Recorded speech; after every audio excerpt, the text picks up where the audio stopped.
Are you looking to up your real estate investing game? Well, you're in the right place. Welcome to the Sub 2 Deals Show with your host, Sub 2 expert William Tingle. Hey, Sub-Tours, this is William Tingle of Sub2Deals.com. I'd like to welcome you to this episode of the Sub2 Deals Show, where we talk about all things subject to, and sometimes we get a little bit off topic, but everything's always real estate related. We've got a great show for you today. We've got our friend Bill Walston back. We're going to talk about land trusts today. Now, I did an episode several episodes ago on what is a land trust and covered a little bit of the history behind it, but I am certainly not the expert Bill is. Bill's going to talk to us about land trust and how they apply in a lot of the states. A lot of this stuff is different, so you've got to know what the laws are regarding your state. There's not a one size fits all for trust. They're a great tool, but you need to understand how they work. You guys know about Bill, former CPA, but I'm going to let him talk to you a little bit about his background, and then we're going to get going. So welcome, Bill. Hey, buddy, how you doing? It's great to be here. I am fantastic, and really excited about this show today. There's a lot of confusion about land trust. Oh, man, you wouldn't believe. I ran into that a lot, especially back in my practice. As you know, I started out as a CPA, had an accounting practice, and I dealt with a lot of trust. Even back then, even before I started investing in real estate. But when I started my investing, you really find out a lot about the ins and outs and how they can really be used most effectively. So yeah, I think it'll be a good topic. Yeah, I agree. I think everyone should use a trust for every property that they buy, whether it's subject to or anything. I mean, just the privacy aspect alone is great. So tell me, what exactly is a land trust? Cool. All right. So first, let me tell you what a trust is not. It is not an entity. Okay. I hear that so many times where it says a trust is an entity, and it's not. Okay. A trust is not an entity at all. In fact, it's really just a contract. Okay. So it's really based on contract law most of the time.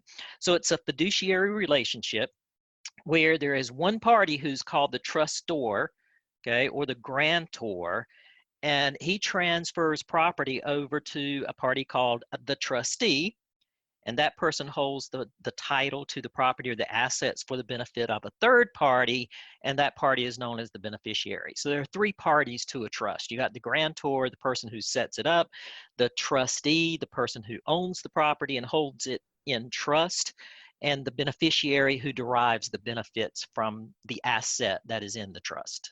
Right. And most cases with investors, the grantor and the beneficial interest, well, man, maybe that's pretty general, I guess. But usually, even though there may be an LLC involved or whatever, the grantor and the beneficial interest are going to be sort of the same person.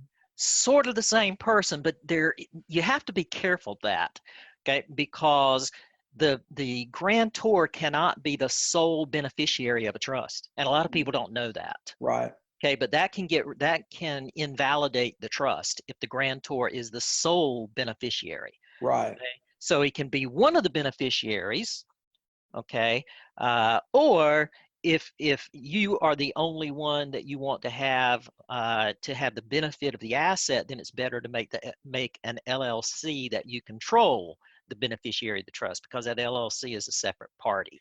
Okay, but you would never ever want to be the grantor and the sole beneficiary of the trust. And some people say, well, what difference does it really make, because nobody knows who those beneficiaries are, right? And that's true to a certain extent. Right, but you know how everything's okay until it isn't. Right? That's exactly right. So if it was one of those 1 in a million situations where somebody wanted to come back and actually want to find out who the beneficiary of the trust is, and they find out that you are the sole beneficiary of the trust and you're also the grantor, they can have the whole trust invalidated in most states. Right. Well, and actually, I mean, as far as for asset protection purposes, it's best for your beneficial interest to be an LLC anyway, isn't it? Sure, it is. Yep. And because what a lot of people do not realize is that a trust does not give any asset protection. That's not what it's designed for. Not the type of trust that we're talking about. Okay, Right. so maybe I should say that. We're talking about what is typically called a land trust, which is a revocable trust, one that can be revoked by the grantor. Okay. Hmm. And even though land trust, you don't use that name in every state, that's essentially what we're talking about. Now, there is something called an irrevocable trust. Okay, those are like spendthrift trust and all these trusts that you hear about the Rockefellers setting up and stuff like that. And those are the ones that once a grantor sets the trust up, he cannot break that trust.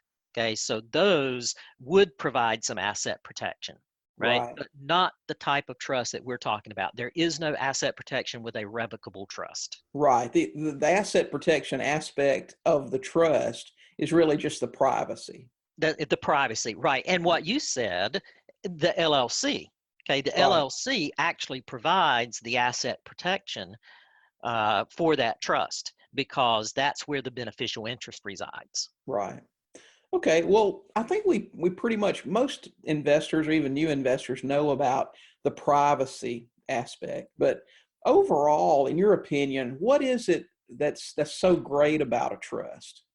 Oh man, you and I've chatted about this before. I just kind of like I love trust, but like you said, the major one is that privacy, right? There Mhm. is no public record of who is the beneficial owner of those assets, right? The only thing that is public record is the trustee. So Mhm. there's going to be that privacy. It keeps the change of ownership private, right? So if you want to pass that beneficial interest on to someone else, nobody knows about it. Right. I mean, that's a private transfer. So it makes it very easy to transfer property. Okay. And one thing that some people don't know is it may lower property taxes. I don't know if you've ever run into this, but most properties when they're sold, they Mhm. get a property tax review, right? Right. Based on the sales price. Property taxes based on the sales price. Okay, if that sales price is not known because it's kept private inside a trust, there's very good chance that property taxes will not be increased because of that. Hmm. And some other things, it avoids probate, right? You don't have to worry about your assets being probated because you can have successor trustees or successor beneficiaries. So if something happens to the one beneficiary, the trust document itself transfers the beneficial interest over to somebody else immediately. So you don't have to worry about that. It avoids lawsuits. Okay, so if there are any lawsuits and judgments or liens against a particular beneficiary, they don't attach to the property. And that's, quite a good thing when you're trying to transfer property, making sure you have clear title, right? Right. Because those judgments and liens won't pass. Um, it makes contracts assignable, okay? Because you can have a contract. See, a lot of people think of a trust as only having real property, where it owns title to real property. You can actually put a contract into a trust, Mhm. okay, and then assign that beneficial interest. So that's how a lot of people are using trust when they're buying REO property, Right. okay? And you have that seasoning issue. A lot of times people will use a trust and they can get around some stuff like that. So it has a use there. And another thing that I really like about it that people don't know is you don't have to register a trust like you Right. do an LLC. Okay, so let's say that you want to own property uh, in Georgia, or you want to own property in Tennessee, or you want to own property in South Carolina, right? If you put those properties into individual LLCs, that LLC would have to be registered in that state in order to own property in that state. Okay, Right. imagine all the fees on that. Oh yeah. However, okay, a trust and trustee can own property in that state, right? And an LLC anywhere can be the beneficiary of that trust. So it keeps you from having to register all those LLCs and pay all those state taxes and stuff like that on the LLC. So I've found it very, very helpful with those types of transactions. Just listening to you go over some of the benefits of a trust, I'm reminded of just how great they are just because of all the benefits. And the great thing is you don't have to pay a fee to set these things up. I mean, Absolutely not. literally, once you've got a document that's acceptable for your state that you're operating in, it's just a matter Copy of and hitting the paste, baby. print button. Yep. You know, Absolutely. Change the name, change the trustee, and hit the print button, and that's it. Because they don't have to be recorded anywhere, that's right. right? You don't record them with the state. You don't even record them with the county. Now, I know some states do want um, proof that a trust exists or something like that. And I'm sure you've heard of this, but we can throw this out to the listeners. They don't need to record the entire trust document. All they Right. have to do is something called an affidavit of trust That's right. that says, hey, this is the trust, this is the trustee, this is the trustee's address, this is the property that the trust owns, and it's usually just a real property address, which they get in public record anyway. Boom, that's it. That's all you have to file. So That's right. you don't have to file the entire trust document. So they are so easy to set up. And so, like, I've got some clients who have a Nevada LLC, or a Wyoming LLC, excuse me, that is the owner of the beneficial interest of like hundreds of trusts, right? Right. Because the old thing that we used to say is, oh, you don't want to set up we used to have the idea that every property ought to be in its own LLC. And then we started looking at cost and fees and stuff like that and said, man, that's really cost prohibitive. To Yeah, in have some states it is. LLC.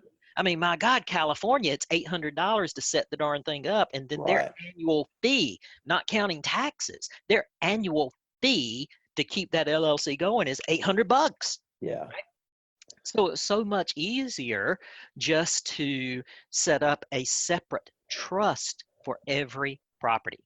And that is a recommendation that I make. If you're doing several sub two deals, something like that, you don't want to throw them all into the same trust, separate trust for every one of Yeah. them. And sub two is perfect for a trust for the privacy aspect because Oh my a gosh, lot yes. of a lot of times if you decide to transfer your property into a trust for privacy, there's a trail back to you. But if I take a property from Joe Smith's cellar into ABC Land Trust that I own, there's no trail to me. Correct. Absolutely correct. So yeah, and then just probate. My goodness, avoiding probate. Imagine going with a substantial estate where a lot of times probate attorney is paid based on a percentage of the estate value. Mm-hmm. And when you can just have a beneficial interest change just upon your death, and everything just rocks on as usual. I mean Yep. that's just And so that's what a lot of people don't realize, that you can do it too for estate planning. A lot of times it's just doing a simple successor beneficiary clause in the trust document. Doesn't even have right, to go through any type of probate whatsoever. right. Right? It's just set up that you have a successor beneficiary. The trustee gets the death certificate, right, of the existing beneficiary, and issues beneficial interest to whoever the successor beneficiaries are. And I'll tell you another advantage that you don't hear about a lot, and I don't have anything to support this other than the ability to do it, and I've done it a few times. When FHA came out with their seasoning rule on title, that was a big problem for flippers. I can buy this FHA property, but I have to have so many days of title seasoning Right. before I can, sell it and that was, in the deed that was Right. filed. Yep. But I have bought properties in a trust and rehabbed them and sold them, and it was never mentioned. Oh, it won't be. And that's what I was alluding to with the REO properties, right? Which it makes contracts assignable. It also makes the properties sold to be able to be sold without that seasoning issue. Yep, Right. exactly. So, and just for clarity, the trust is not beyond the privacy benefit that you get. if you get hauled into court for anything and you are the beneficial interest in the trust personally, you're not going to have asset protection. That's correct. If they find out that you are the beneficial owner, Mm-hmm. okay? Because, and here's the thing that my trust, and probably yours do too, my trust has a clause where the trustee is not supposed to disclose the owners of the beneficial interest, Correct. period, right? We all know that if somebody hauls his butt to court, they can make that person reveal those names. Correct. Has to, right? Really Yep. has no choice. So that clause really covers him just going out and standing up in a bar somewhere and say, "Oh, by the way, so and so owns this particular trust," right? Mm-hmm. That's really what it's for. Okay. It's also true that if you get your butt hauled into court, or a smart attorney has you under subpoena, right? And you're doing a deposition, and he asks you specifically if you are the beneficiary of any existing trust, then you probably have to answer That's that correct. question. So you're absolutely correct. If you get drawn in, pulled into court, and they want to know that you're the beneficial owner of the trust, you would probably have to disclose it. But Right. there again, you kind of say, what are the chances of that happening? You know? Right. I still think that it provides superior protection, not Oh, asset I protection, agree. but superior protection, And the because they got to cost go is, through a lot of those layers, right? yeah. Still got to go through a lot of layers, Well, and and that's a real obstacle. Anyone that wants to sue you can. mhm, The best you can do today is put as many roadblocks between you and that happening as possible, because the more people have to stumble over things, the less likely they are to continue on the journey to do it. absolutely, absolutely, and that's true of a lot of stuff. Right, Right. um, because somebody says, "Oh well, LLC is the best protection because nobody really always knows you own it." Well, if they do enough digging, the fact of the matter is it's easier to find out who the owners of an LLC are than it is to find out who the beneficiaries of a trust are. Exactly. Just the way it's set up. Especially if that property was taken subject to. There's absolutely nothing linking you to it. That's correct. Yeah. That's correct. And I, I mean, we digress just a moment. Let me give you this scenario, right? yep. And I'm sure that we may talk about it a little bit later, but uh, let's say that the property is transferred to a subject to, right? And the bank, takes a look and they see the transfer of the property, and they go to the trustee and say, what has happened? So, well, so and so has transferred their property into a trust. End of story, Yep. right? That's right. So there you go. There you go. It's up to the bank at that point to pursue anything further. But why would they want to risk, just chasing a rabbit? Well, they don't know for certain. So, Sure, they don't know for yeah, certain, and that's and right. plus, and we may discuss this a little bit later because it may be something that you had wanted to talk about. We might get into it a little further, but one thing that might slow the bank down a little bit is the Garn St. Germain Act, which That's right. says that someone can transfer a property into a trust, and they cannot call the loan due. That's right. Right? So if they see that a property has been transferred, and then they contact the trustee, because the trustee is going to be public record. Right. People don't always know that, but the trustee is public record, right? So they contact the trustee and say, why is this property transferred? Blah, blah, blah. Trustee simply writes a letter to the bank and says, Mrs. So-and-so has transferred her property into a trust, right? Right. And then the bank has to decide, okay, do we want to go any further with this? Do we need to try to find anything out? Or, does the Garn St. Germain Act kind of stop us here, right? Well, too. One roadblock. That's Yeah, just and another roadblock. especially if they're dealing with a performing asset. Correct. Is it worth that? Now, does that mean it couldn't happen one day? No, Right. anything can happen. Absolutely can. But You just but gotta, let you just me gotta plan. and let me back this up too, and I'm sure you'll support what I'm going to say here. hundreds of transactions over 20 years. It's never happened to me. Hundreds of transactions over 30 years, Yeah. and it's never happened to me either. Okay. Could it? Okay, I've heard of a few cases. Right. Okay, and we're talking about a bank exercising the due on sale clause. All right, I have heard of a case, one in particular, where a client of mine said this happened. Right.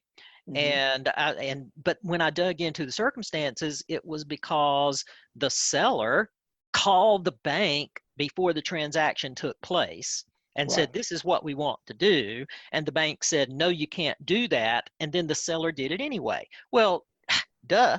What do you think the bank's going to do?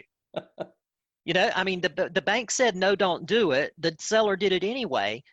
That's almost, my thought was, well, that's almost like slapping the bank in the face. Yeah, that's Right? correct. They told you not to do it. Now you did. So, are you expecting them to say, oh, okay, it's all right that you went ahead and did what we told you not to do? Right. So, of course, I thought, well, of course it did. And then I heard of one other situation where the seller got irritated at the buyer. Yeah. Okay, got mad at the buyer about something and called the bank and kind of spilled the beans. Yeah. Right? Those are the only two circumstances that I have ever heard of it actually being an idea. And I'm not, I was not privy to one of those. I was privy to the other because it's a client of mine, and he told me kind of what happened. All right. But the other one was a case that I just heard about. And that's what it seems to be. A lot of times, well, I heard so-and-so say such and such, Yeah. or they say. And I Yeah, the always big wonder who day. they are, but Yeah, that's right. Well, I'll tell you, you and I both already knew this, and anyone that's been listening for the past little bit should know it now. But, a trust is absolutely the neatest thing since lines on paper, and there's no reason you shouldn't use it for every piece of property that you own, no matter how you got it, not just subject to if you bought it for cash or whatever, it right. should be in a trust.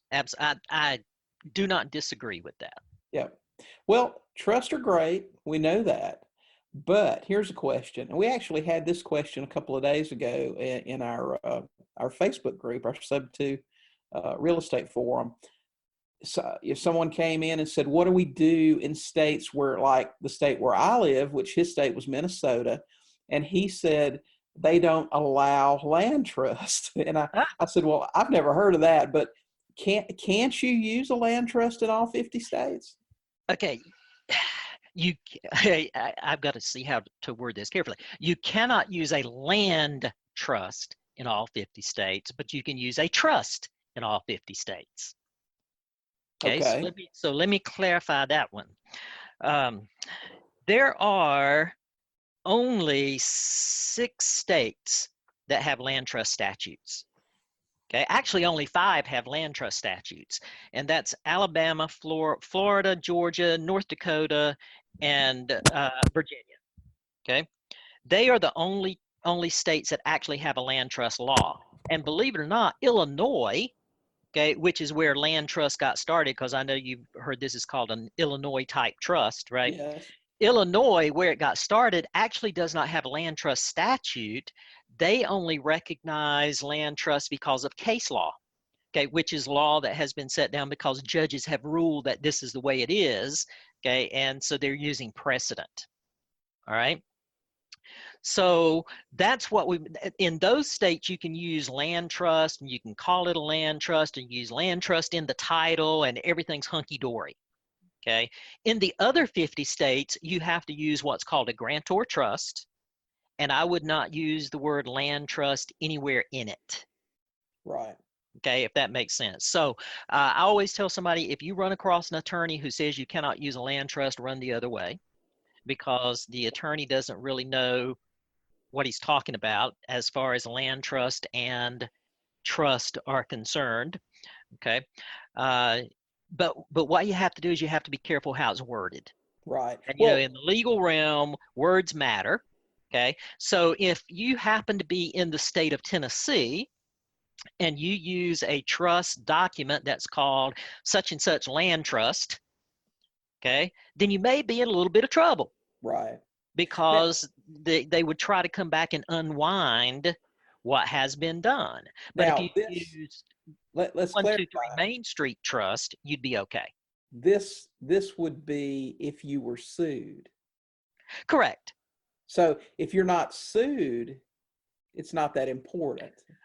But if trouble came, that's when you would have a problem. That's when you would have a problem. And, it just gets back to the same thing that I was talking about a little bit ago. Everything's okay until it's not. Right. Okay. So So what I'm saying is that if you are going to use a trust, know how to have it worded properly, know how to have it filed properly. They work exactly the same. That's what people don't understand. Okay. Mhm. If I set up a trust in Georgia, which has land trust law, Right. okay, and I set up a trust in Tennessee, those trusts can be worded almost exactly the same. The clauses can do the same thing. You just got to change the way it's headed. You got to change what how you refer to it, those types of things. Those are the only differences that you have to make. So you got to make Yeah. sure your document will work in the state that you're in. Right. But And to then simplify, go ahead. once you've got that, then you're set. Oh yeah, you're absolutely set. But my point is that you need to be that you can use the trust that you and I are talking about, a revocable trust, Right. okay? A grantor trust, all right, that is used to hold property. Yes, you can use that in all 50 states. You just have to be careful what you call it. Right. All right. So if you ever hear anyone say that my attorney said land trusts are not legal in my state, okay, then all you need to do, if an attorney ever says that, say, well, what about using a trust, a grantor trust to hold property? And they'll change their tune. Just got to know what to ask them, because You know, technically they are very right saying that they're not legal because they're not recognized by statute. right. You know, what you said earlier though about if you finding attorneys that say you can't use them or they're not legal, a lot of ignorance in the legal profession regarding them. That's Oh actually a gosh, yeah. positive for you using them. Oh, I would say so. I know where you're going with that, and I do not disagree with that. So what you want to do is you want to find out, you want to make sure that you've got an attorney who knows exactly how to use them, and the other party has an attorney who doesn't know what's going on. That's right. And it shouldn't be difficult to have it that way because most attorneys do. They really just don't get how it Oh, works. they really don't. And you know what? It's not just attorneys. CPAs are the same way. Right. There are CPAs out there who know absolutely nothing about income taxes as they pertain to real estate investors.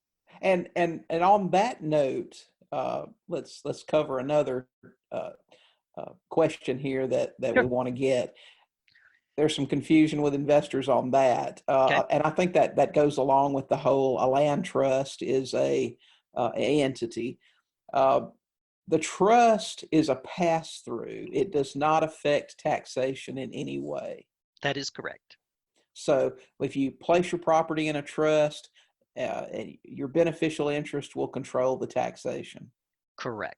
Okay, Yeah. great. So essentially, what happens is let's say that you put a property in trust and it was a rental property, right? Someone will be collecting the rents, paying the expenses, but there's going to be rental income, rental expense, and net operating income, or income from that renting, right? All of that is reported by the beneficial interest, whoever that may be. If Right. it's an individual, then they report it on their personal 1040. If it's a let's say it's an LLC, then whatever the LLC reports or however the LLC reports, it would be reported that way. So the trust in and of itself does not file any type of tax return, okay, and does not report any income or expenses. Right. Okay. And to back up to the original question there, a title holding trust can be used in all 50 states. Absolutely can. Okay, great. Absolutely can. Okay. All right. Bill and I are going to take a quick break. And when we come back, we're going to cover how to prepare the paperwork for a trust. Do you need an attorney? Is that something that you can do? got a lot of questions about that. So we'll cover that in just a few minutes. We'll be right back. The Sub-2 Deals Show with your host, Sub-2 expert William Tingle. We'll be right back. Have you ever had a seller give you a house? It's a pretty awesome experience. If a seller wanted to give you a house today, would you know what needed to be done to make the deal happen? Would you like to learn how? The Ultimate Sub-2 Guidebook will show you exactly what you need to get those deeds and sell those houses with seller financing. Join the thousands of other investors across the country who learned how to get the deed with the Ultimate Sub-2 Guidebook. Get the Ultimate Sub-2 Guidebook today at sub2deals.com. Back to the show, the Sub-2 Deals Show with your host, Sub-2 expert William Tingle. Hey, Sub-2ers, we're back with Mr. Bill Walston. We're talking about land trusts today. A lot of questions on those, how they work, are they legal in all the states, just everything, really. It seems really complicated, but it's really, and Bill and I, you and I were talking about this right before we got started here. It's really, once you understand it and get the basics, it's really one of the simplest parts of what we do. Absolutely. It really, I think sometimes we tend to overcomplicate things. We wouldn't do that, would we? Yeah. Okay, so when we left off with, we were talking about how to prepare the paperwork for a trust. Do we need an attorney for that? Is that something, when I got started, we talked about this too. When I got started, I bought a land trust course from a very reputable, I hesitate to call him a guru. That seems to have a bad, association. Bad connotation. Yep. But a well-respected person in the business. And, I bought the course. I used his form straight out of the box, and didn't have any trouble. I mean, for years I didn't, and it was only when I learned more about trust and this really needs to be there, and that, you've got to change some things, that I really got things corrected. But if you're just starting out, what should you do to get your hands on a trust document that's good for your state? And is that something you can handle yourself? Okay. I recommend that everyone have their trust document reviewed by a good real estate attorney in their state to make sure that it conforms to state law, unless they are dealing with someone who already has a document that has been reviewed. Okay, does that make sense? Right. So if you're buying one out of the box, right, most of them are going to have the heading land trust on them, all this kind of stuff, which is great if you're in one of those 6 states that recognize land trust. You can use it right out of the box. Those states for us again, just in case anybody wants to. Yeah, let's see. Alabama, Florida, Georgia, North Dakota, and Virginia have statutes on the books. Illinois recognizes it by court ruling. So if the document's called a land trust document or something like that, it's going to fly in those states. Okay, without any issues. Okay, now to be perfectly honest, like you and I were talking about earlier, you know what? It's going to fly in the other 44 states, right? As long as you don't get sued on it, right? Because the only time it's going to be an issue is if anybody challenges it. Okay. Yep. That said, I still, I'm a stickler for wording because words matter. I want to make sure everything is done because I don't want one of those situations happening where, everything's okay until it's not. Well, if you're setting your business up, you need to do it properly. Right. I would have it reviewed by someone who knows about trusts and knows whether that document is going to work in your state. And quite frankly, unfortunately, I think most of the land trust stuff that's on tap right now that people talk about, they're referred to as land trusts. Okay, most of the time, I think you would agree that that's what we see. That's right. Land trust courses. Okay, but there are a few of us out there who do know the difference. Right. And we have our trust set up so they would work in all the other states as well. And what's interesting is those types of trust also work in the 6 states where land trusts are recognized. Okay. So, it would work that way. So I think that I would recommend that the trust document be reviewed in the state to make sure it works. And then, like you said, once you've got it reviewed one time, you don't need to worry about it anymore. Yeah, That's right. because Once it's it's done, just a matter of changing, the name of the trust and changing the trustee and that type of thing, right? But right. clauses would all stay the same. And I And hope I and answered all again, parts of your question.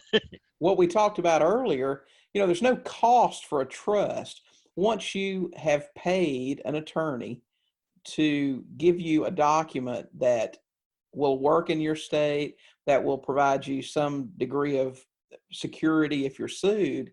That's a one-time cost. After that, it's just a few documents off your printer when you buy a property. Yeah, it's basically two documents. When you get ready to Yeah, do a trust transaction, you need a deed into trust, right?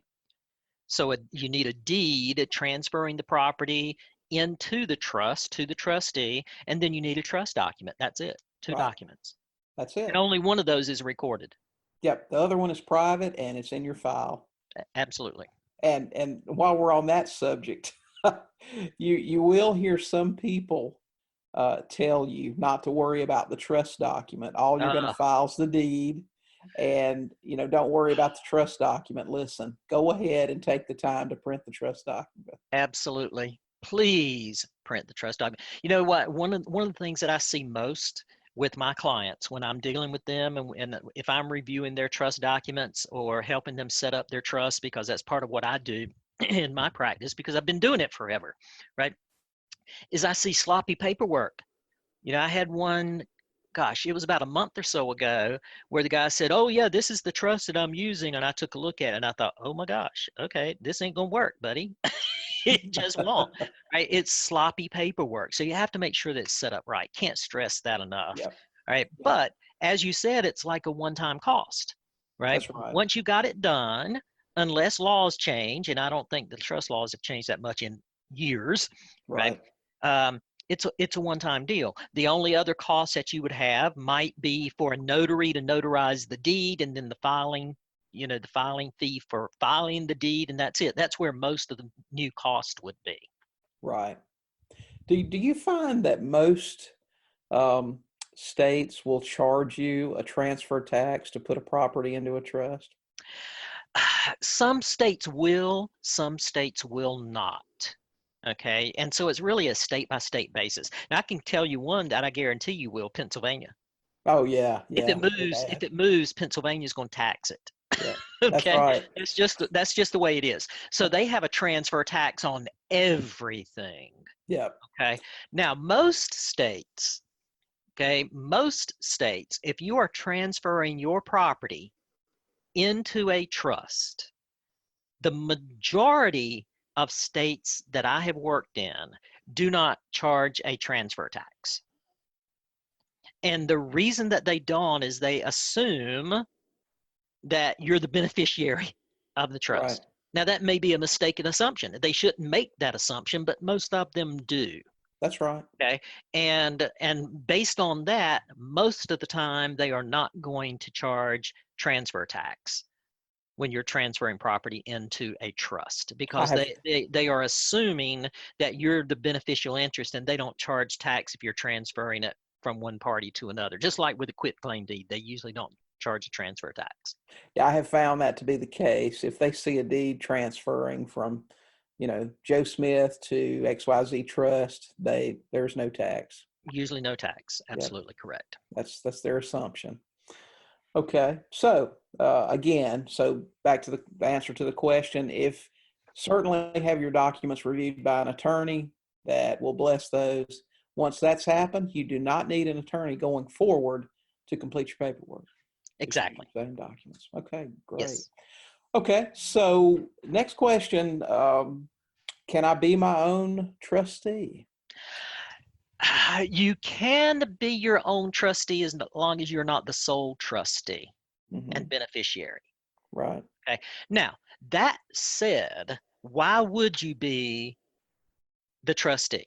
Well, Because that exactly. keeps you in the chain of title, because the trustee is going to hold title to the property. So essentially, if you wanted to act as your own trustee, what would be happening is you would be transferring the property from you as an individual to you as a trustee. Your name's still on the public record. Right.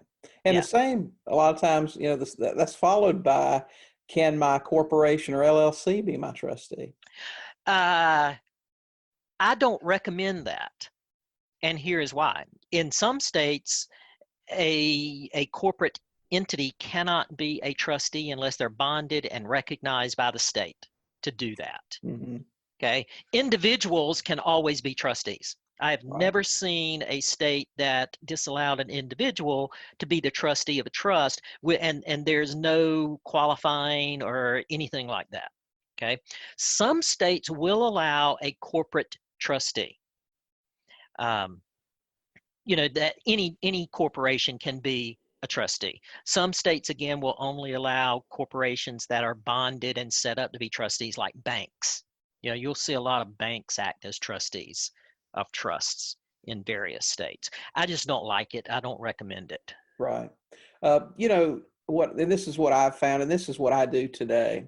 And you tell me if you think this is a bad idea.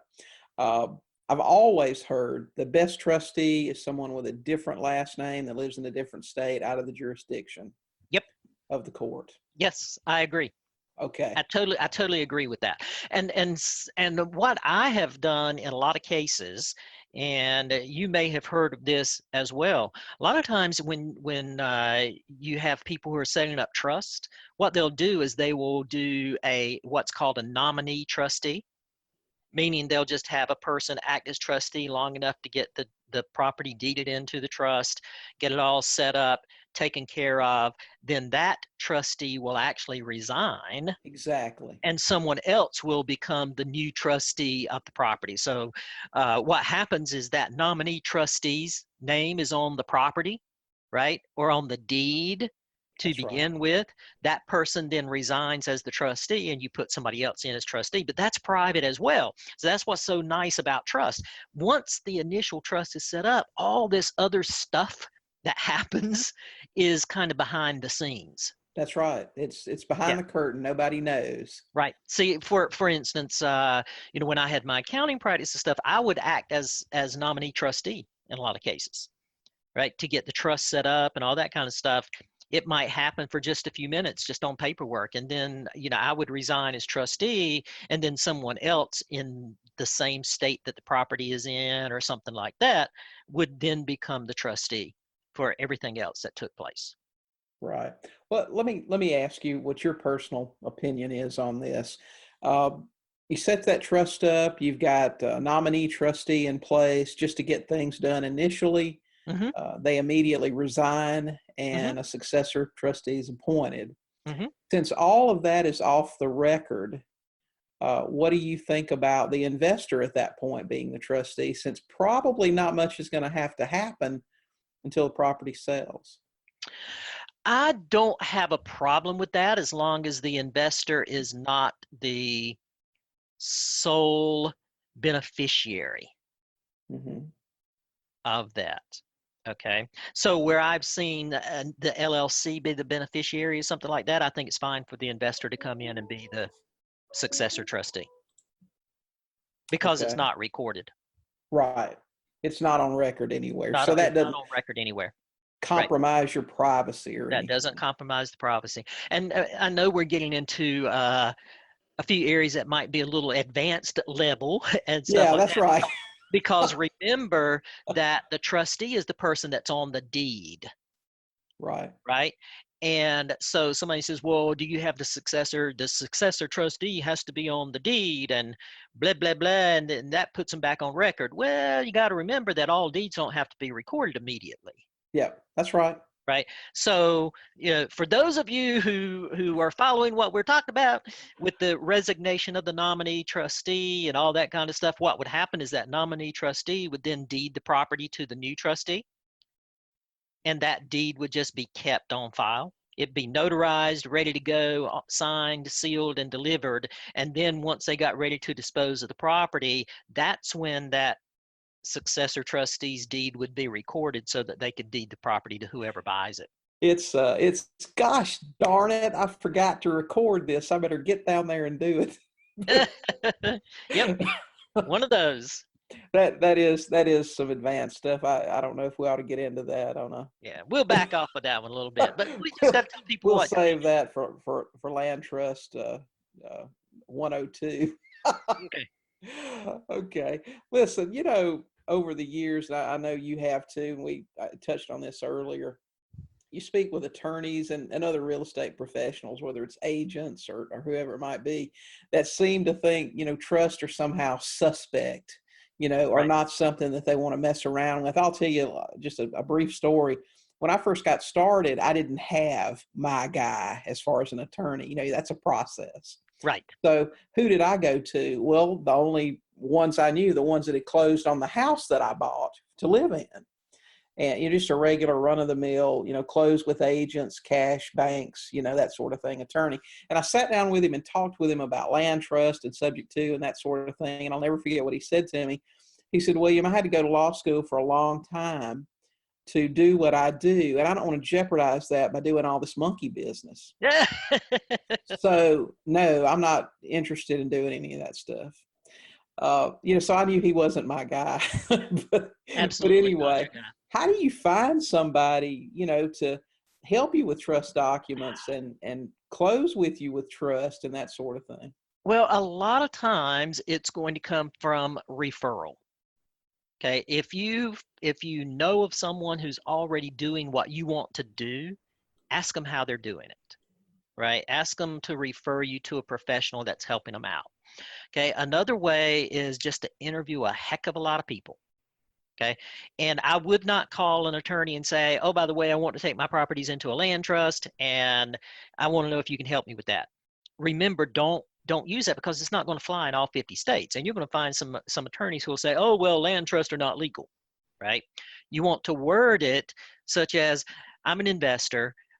When I'm buying properties, I take those properties into a trust. Is that something you can help me with? Right. Okay. And if they say yes to that, you probably got your person. It still may not be guaranteed, but you probably got your person. Right. Right. And then again, as well as I do, what you got to do is find somebody who can get you that first document done. Then you don't have to worry about it. That's right. After No, that, it's then you don't. Yeah, after that, then after that, you don't have to worry about it. yeah. Then at that point, it just becomes a title company that understands How to and close and closes stuff. stuff for you. And it was interesting. You said that they think it's suspect or they think it's suspicious. And what I have found to be the case over these years is that whenever somebody feels like something is suspect or suspicious, it's because they don't understand it. Yeah, that's true. Yeah, so what's happening, it doesn't really mean that it's suspect or there's anything wrong with it, right? It just means they don't understand it. And what you have to do is find somebody who does. And what happens with a lot of, I call them newbie investors, right? Is let's say it might be somebody who's listening to the two of us, right? And we're talking about the beauty of land trust and using a trust to buy property and holding title and et cetera, et cetera. And they go to an attorney and they say, oh, well, I just listened to these two guys talking about using a land trust to buy property. And that's what I want to do here in my state, right? And the attorney says, land trusts are illegal in this state. I don't know why you'd listen to what they were saying, blah, blah, blah, right? Well, immediately that guy's going to probably think, okay, what's wrong? What's going on? And it's just that attorney doesn't understand. That's Doesn't right. understand the procedure, doesn't understand the process. Well, So if someone tells you something is illegal or you can't do it, okay, it, not always, but most of the time it's because they just don't understand it. that's right. And I think probably the best resource for most new investors is, and this is what I always recommend, first, if there's a RIA that's local to you, you need to be a member. Yes, Somebody, I guarantee you, absolutely. somebody in that place knows a trust attorney or someone that can help you. Yep, especially older investors, Yep, those that have been around for a while. that's right. Yep. Okay. You put out a post on a couple of groups asking for questions Uh-huh. on land trust, and I I think you just like blew the group up in both cases.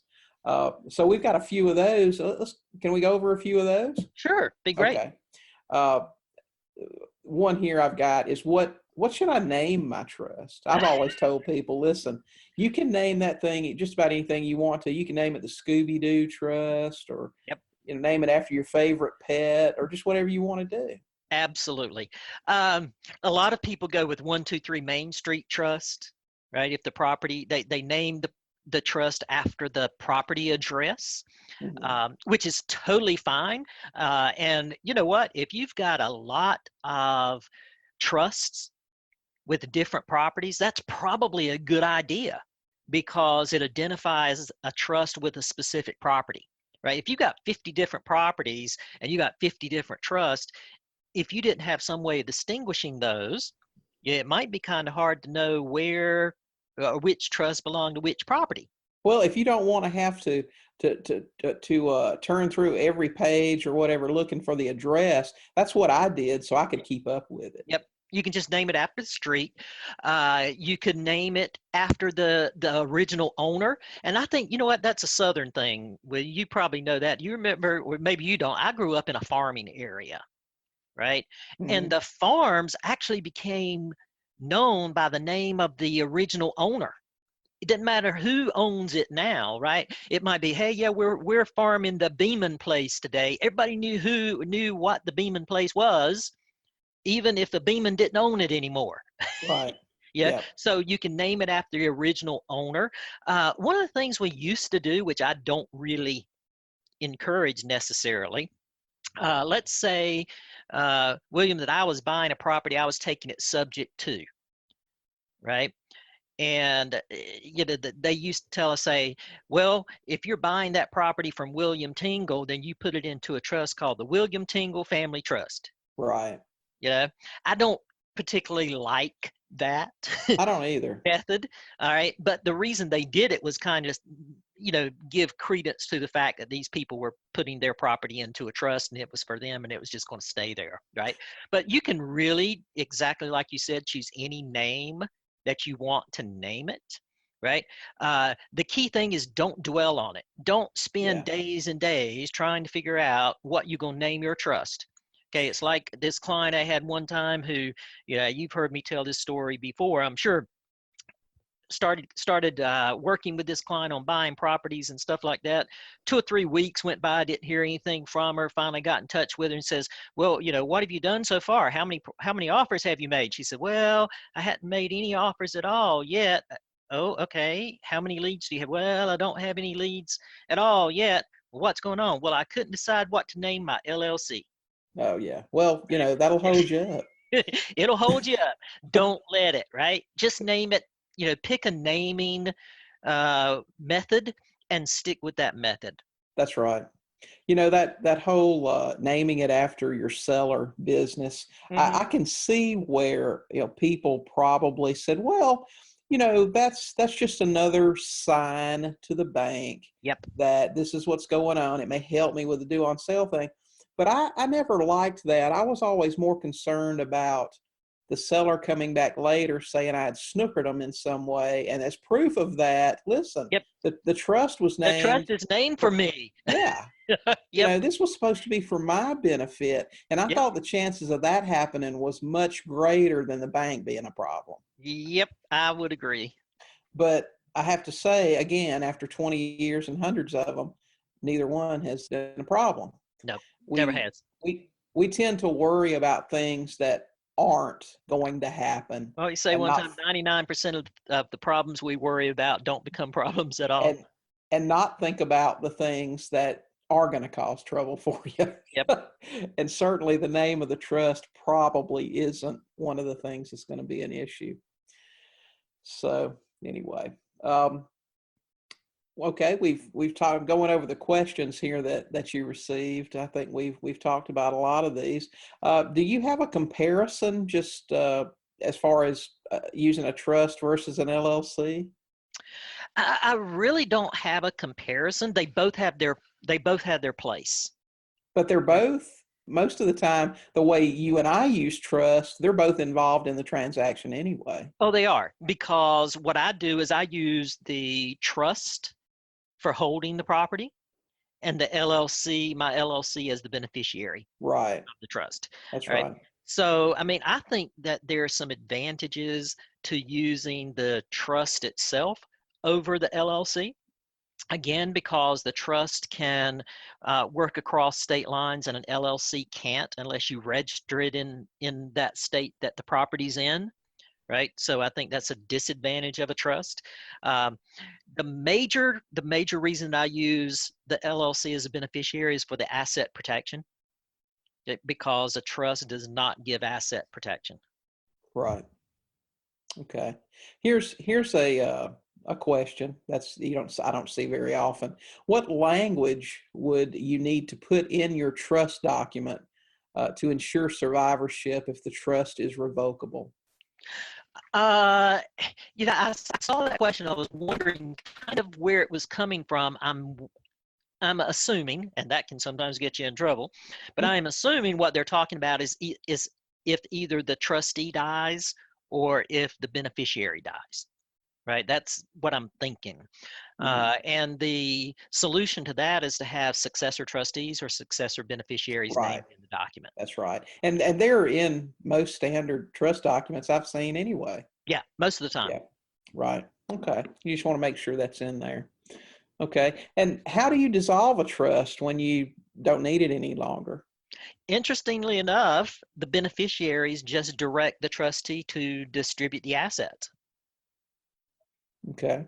And so what happens is, as long as the trustee is on the deed to that property, or as long as the trustee is listed as the owner of any personal property, okay, because you can have a personal property trust in addition to a real estate trust, right? As long as the trustee is the owner, that trust is still in effect. It still exists. Okay, so the way that you get rid of it is, since the beneficiary can direct in the types of trusts that we're talking about, the beneficiary can direct the trustee to distribute the assets, can have the trustee to sell the assets, can have the trustee to transfer the assets to the beneficiaries, what have you. And again, it's determined by the trust document. Okay, because in some trust documents, the grantor of the trust sets it up that decision is up to the trustee, and the trustee will dissolve the trust when the beneficiaries get to a certain age, or when certain specific things arise that are outlined in the trust. Okay, but in the types of trust that we're talking about, actually the beneficiaries kind of control the direction of what goes on, and they direct the trustee to transfer the assets and dissolve the trust. Exactly. Okay. I know for most of us that the dissolving of the trust happens when our person that we've got in there actually buys the house. At least for me, it does. Yes. Yep. And it occurs automatically because the property, okay, which is held by the trustee, gets deeded to the buyer. Right. That's right. So the property actually transfers away from the trustee to the buyer, and that automatically would dissolve that trust. Yep. And then we get paid. Yeah. Which is a good thing. You know, something we didn't talk about today, and it's a pretty simple question, but it does come up from time to time, is that do you put all your properties into one trust? And every time I hear that, I'm like, oh no. Yeah. We did, and we did address that in a manner of speaking, because you and I both were saying that we put all of our properties into a separate trust. Right. Okay. Yeah. I didn't remember we covered that. Yeah. Okay. I think we talked about it. We may not have. But if So we if didn't, here's the thing: you need a separate trust for each property. Exactly. That's it. Okay. Well, Sometimes man, we digress. Have you noticed that? We just have fun with this stuff. That's right. Yeah. Listen, it doesn't have to be so serious. Part of part of what we do, and the reason we do it is, so we can live differently than everybody else. We don't have to be so serious. That's right. So anyway, we covered a lot of information about trust today. I think we should have answered a lot of questions people have. Of course, if they have any more questions, they can always contact us. And how could somebody reach you, Bill, if they wanted to talk to you about your coaching or anything that you teach or offer? Sure. They can reach me at bill@billwalston.com. BILLWALSTON.com. And don't you have an event that you do a couple of times a year or something like that? I do. Yeah. And in fact, the one that we did last time in Nashville, we actually covered trust. There was a half day that we spent working on trust. We spent a half day on private money and deal structure. So yeah, I have that maybe once or twice a year. Is there somewhere they can go for information on that? Oh yeah, they can go to the website. They can just write me and ask me about it. It's usually the easiest as to when I'm planning on having another one. Okay, great. Yep. Sounds good. Okay. Well, Bill, thanks so much for coming on and talking with us about trust. It's, like I said, it's a big source of confusion for new investors. And, it does take some getting used to. I remember when I got started, I remember taking all the components of the trust document, this page and that page and the deed, and just laying them out all across the floor in my office and going, okay, this gets done first and that gets done next. Yep. And trying to put all that stuff together, because, well, gee, when I got started, I bought a couple of houses for personal, but, I had a Carlton Sheets course, man. I didn't know anything. Yep. But, once you get it, it's just like, and you're going to realize, man, where have you been all my life, trust? You are great. I love a well-constructed trust. That's right. But anyway, thanks for coming on and talking. Oh, man, it's great. We appreciate it. Guys, listen, that's how you use a trust. If you don't want to use a trust, it's okay. You don't have to do it. Listen, if what you've got to do is go out and buy houses in your name to feel comfortable with it, go buy houses in your name. There are a million investors out there every day who do this. And some of us like that, some of us don't. It's all okay. The important thing is that you get out there, you don't worry about what your LLC is named. Don't worry about what to name a land trust. Let your kid name it if you want to. If they can make a decision, let them make the decision. Just go buy some houses, become financially free, make a difference in your family tree.